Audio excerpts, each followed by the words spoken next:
Hi, this is Tim.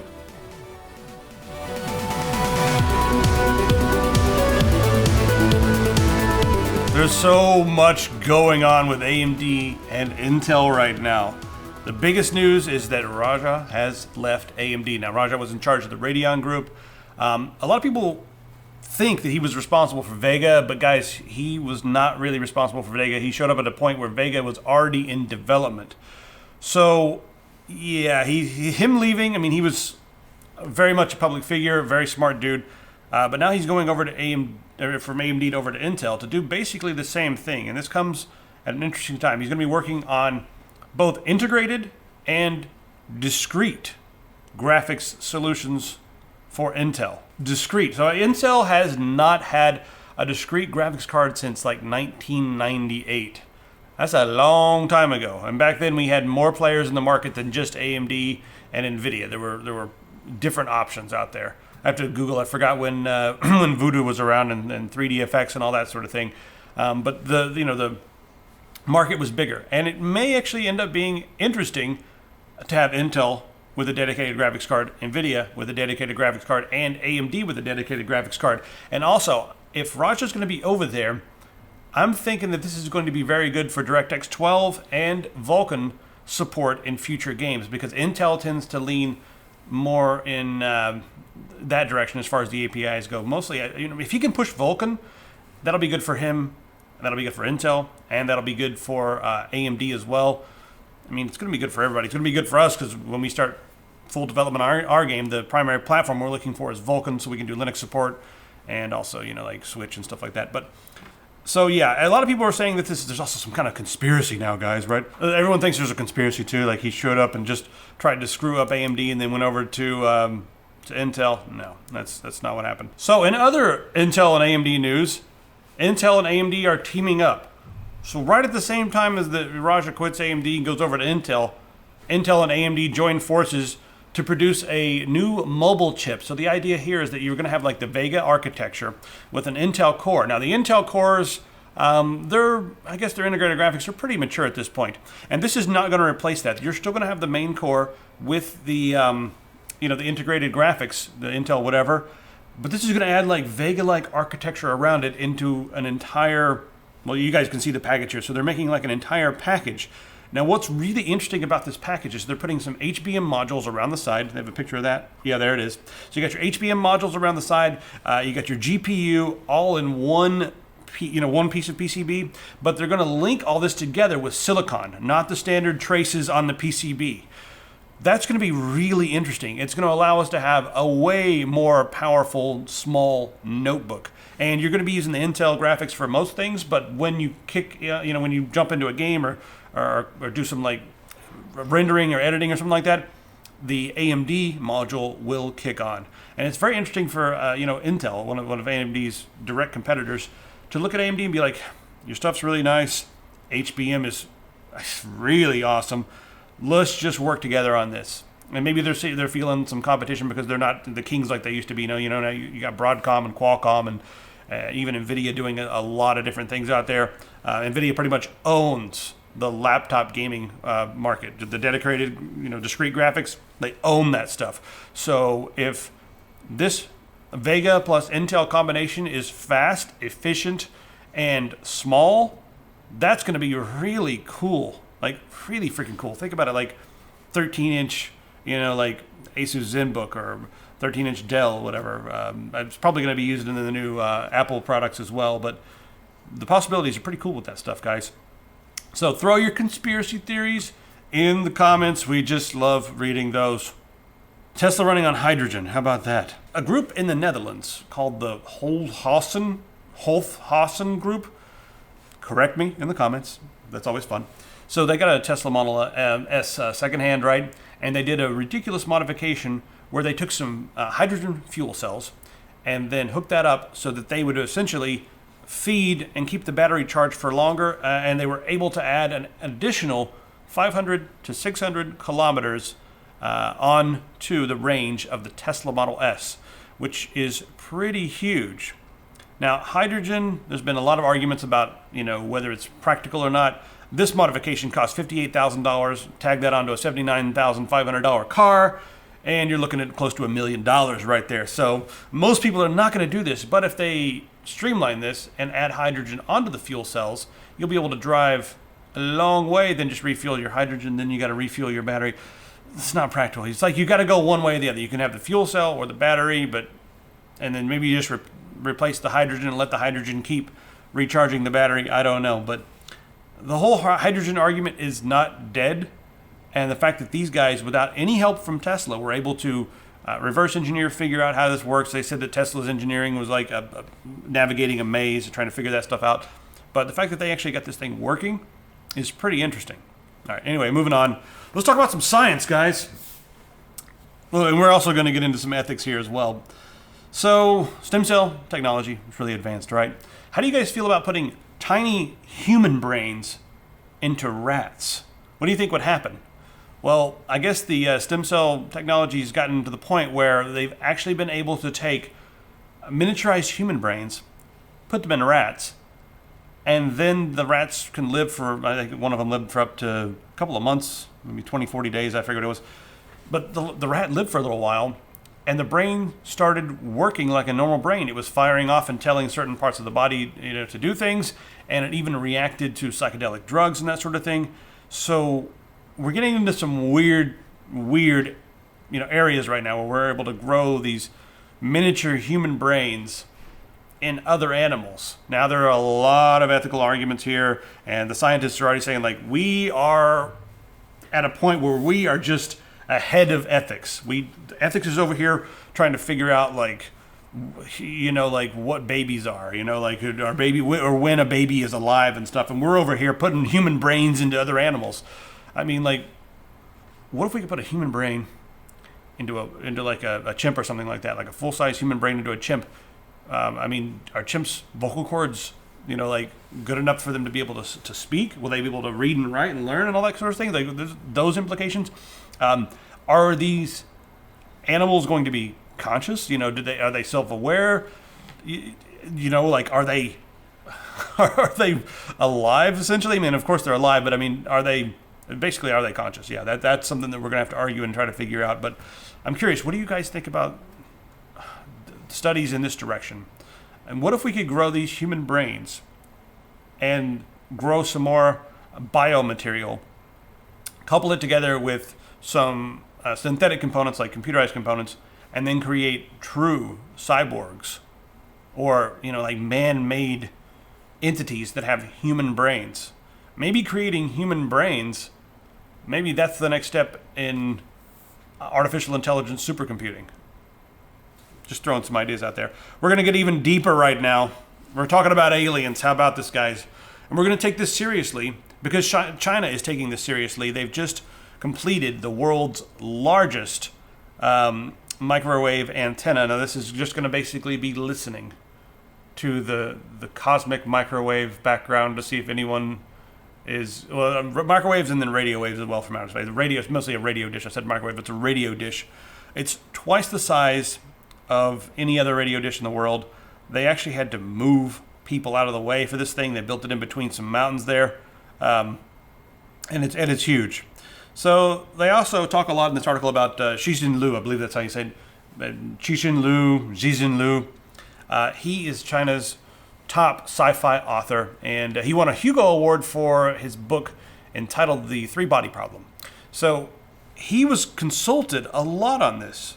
And this is a really long, interesting article that covers China's space industry. It covers the science fiction books that Xixin Liu wrote. It's worth a read if you're curious about this sort of thing.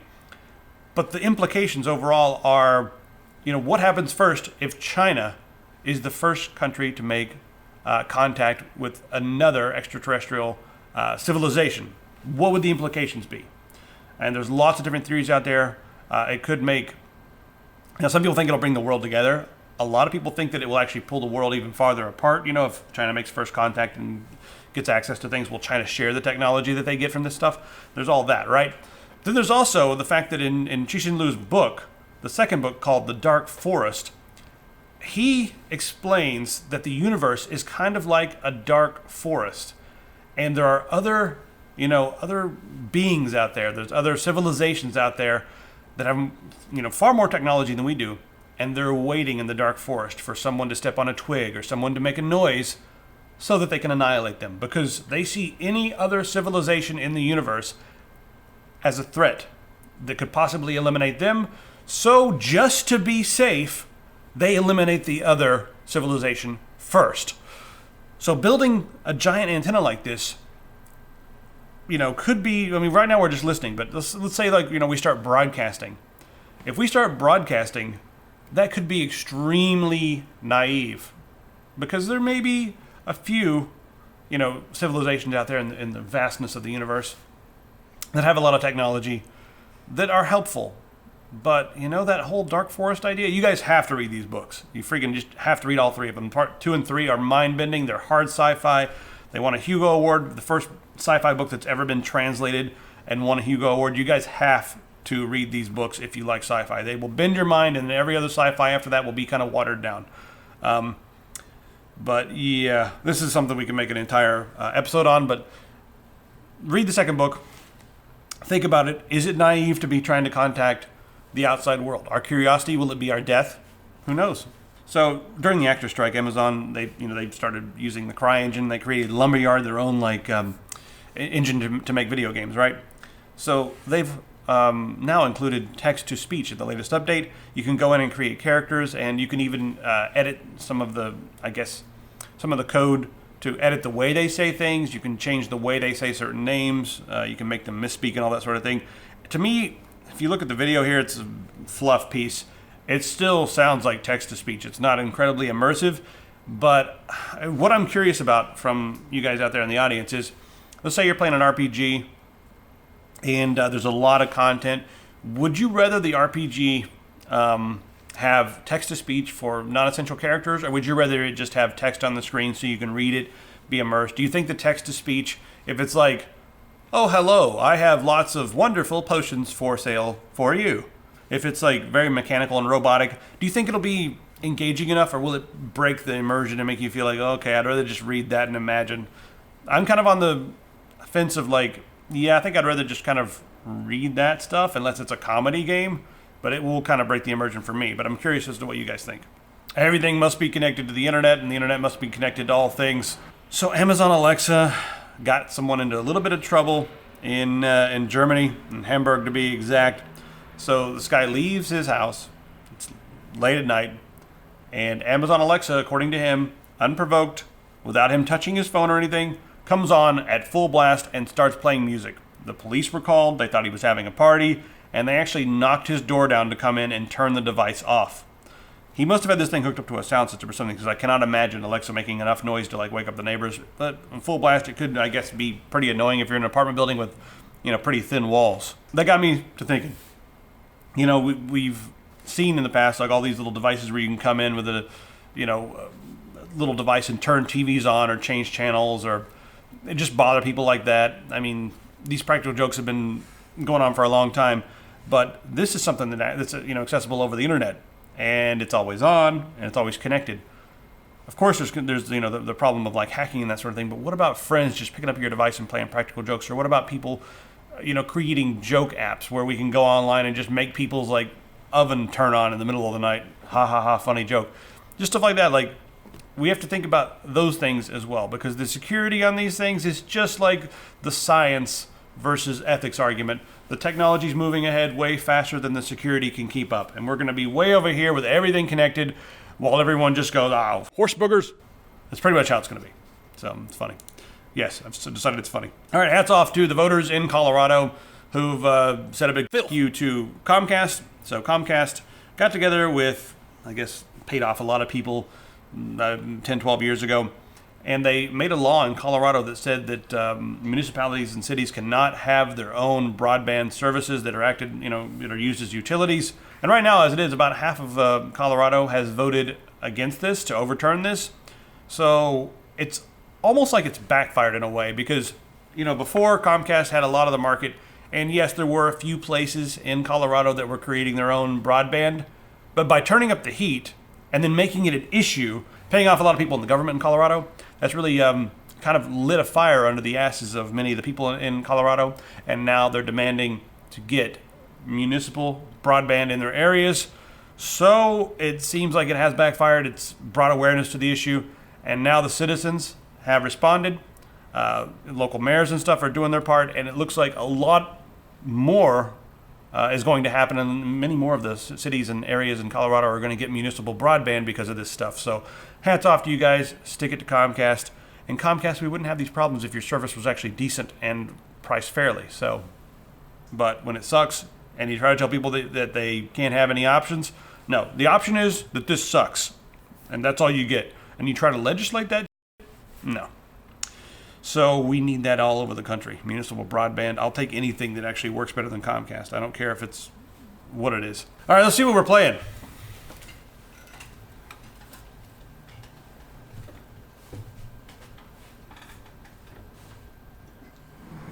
What the heck is this? This is, my taco truck is on fire, but this is Gunman Taco Truck. This is a game made by Donovan Romero, who is John Romero's, like, 10 or 11-year-old kid. So the creator of Doom. Right. John Romero did most of the interesting level design along with Merrick and McGee for Doom 1 and 2 and plenty of other games after that, but yeah. Half the game is... This guy right here needs a taco badly. Yeah. Is that Mr. T? Half this game is building tacos for people, which, I kid you not, is actually what's happening here. So he wants a speeder taco. What the hell is that? The... That's a speeder right there. It's not a spider, it's a speeder. Yeah, and he wants extra salsa and extra speeder. The whole objective of the game is that you are trying to get your taco truck to Canada because Canada needs more taco trucks. Obviously. It's the apocalypse. Thanks. It's the apocalypse, so, you know, stuff is scarce. And I'm probably gonna die right away because my ship's on fire and I only have 91 health left. And to gain more taco pieces, you have to go and... You just kill the stuff and take the meat for your taco pieces. Yep. That's pretty much it, right? Pretty much. Oh God. Yeah. Your truck was on fire. It was on fire. But the nice thing that you can see right here is says, I'm in the family business. Because... the Romero's. I get it. Yeah. Like, the fact that this game was pretty much designed by a 10-year-old is pretty amazing. Like, he kind of pitched the idea to his parents, and they were like, well, yeah, let's make this into a video game then. I think it's great that John Romero was like, of course you can make a video game with blood and sluice and guts and jibs. And yeah, absolutely, son. Jibs and gibs. Yeah, so there you go. But you can see it's made by Romero Games. It's available on Steam right now. Is this like a good game, or is it just like kind of whatever? I mean, like, if it was not designed by Romero or a 10-year-old, would you still want to play it? Maybe for like an evening. Like, this is a game that, you know, you can get on your phone. I think it's available for an Android. Yeah, this is a good time waster for like an evening. Like, right. Oh man, I don't have anything else to do. I'm gonna get really baked and like blow up zombies and make tacos for an evening. The absurdity factor is pretty high on this one, so yeah, I'll give it that. The absurdity is, but it gets kind of repetitive really quickly. Yeah. But still, for like some shits and giggles, it's pretty fun. Tacos to Canada, noble cause. Yep. All right. Hi, I want to talk about video games with you guys. Everyone's giving away free shit. Yeah, it's like free weekend or something here in the video game world. So first off, Ubisoft is giving away Watchdogs. And it's going to be free from November 7th, which is in the past, all the way up to November 13th, which is in the future. The near future. Yeah. They said on their Twitter that it's free forever, but this is... I would trust this more than the kid that's running the Twitter account, yeah. But I don't know. Anyway, if you guys want to try it out, I haven't played it yet, but I hear that with the mods, it's a much better game. Mm-hmm. It's funny, I tweeted this the other day, like, check this out, and like, the first reply was like someone being like, nope, still no thanks. Like, it's free, no thanks. Nope. So I don't know. How do you guys feel about that? Yeah. But if you guys want something a little more thought-provoking, a click adventure with a deep story, Siberia right now is free on GOG. Yeah. It's guys go get if you like immersive, you know, like interesting stories with a lot of good puzzles. Siberia is a hell of a game. Yeah. This is for all you like Riven and Myst lovers out there. Apparently, this is like right up the same alley. Yeah, I think it's better than the well, maybe not Myst. Yeah. I know Pistol would argue about that, but I liked it a lot. All right, Siberia 3. I haven't played that one yet. All right, next up, more free stuff. So after the day after Watch Dogs is done being free, you can then get StarCraft II for free through Blizzard. But is it really free? Then it's not really free, is it? Cause let's see. Okay, let's shop StarCraft for a second. Yes. I mean, I guess you could play for free, but you got to buy the expansions and stuff like that. Yeah, I'm wondering that's what Blizzard's going to do to monetize this, because Blizzard is very good at making money. Whenever they do anything for free, I'm like, no. Nothing from Blizzard is ever free. No. So you can buy these commanders here. I'm not sure if that'll give you an advantage on the battlefield, but if it does, Blizzard. Maybe they're just like cool looking and have some cool. Yeah. But you can buy these commanders, right? Yep. And then you can buy announcers. Total Biscuit, man. Good job getting on there, dude. Hi, Total Biscuit. Great job, sir. Gave you a freaking top hat. But you can also get like Diva from Overwatch to say things like Winky Face and LOL. Took long enough. Yeah. Your base is under attack. Stay cool. LOL, you can't do that. So for only the low price of $5, you can be harassed by that annoying sound. Yeah, or you can have Total Biscuit harass you for $5. So, be aware whenever they say like, "Hey, this is totally free," because guess what? It's not ever gonna just be for free. I mean, I guess you could play it for free, but anyway. Speaking of games that are, I don't know, there's no segue to this. Speaking of video games, and Blizzard, who also makes MMOs. All right, yeah, that's fair. So, Bluehole, the creators of PUBG, are putting out a new MMORPG called Ascent: Infinite Realm. And they're cooperating with the guys who made Terra, Yep. which is a game about asses, I'm pretty sure. It's a game about making sexy characters and then running around and talking to other people about their sexy characters, as far as I can tell. It has action combat and action spellcasting as well. You have to aim your heal spells, so it's not just it's not just click and then go. So the combat in Terra always looked like some of the most interesting combat, but I was really turned off by the Ellen characters, those little short, childlike characters that people were like getting off to. I was like, come on, guys. And I stayed away from that game. No creepy children in this one from the trailer and stuff. What I did notice is that there is summoning guns, and there is shooting said summoned guns at dragons, which I didn't realize that's what I wanted out of life until I saw someone doing it, but that's what I want out of life.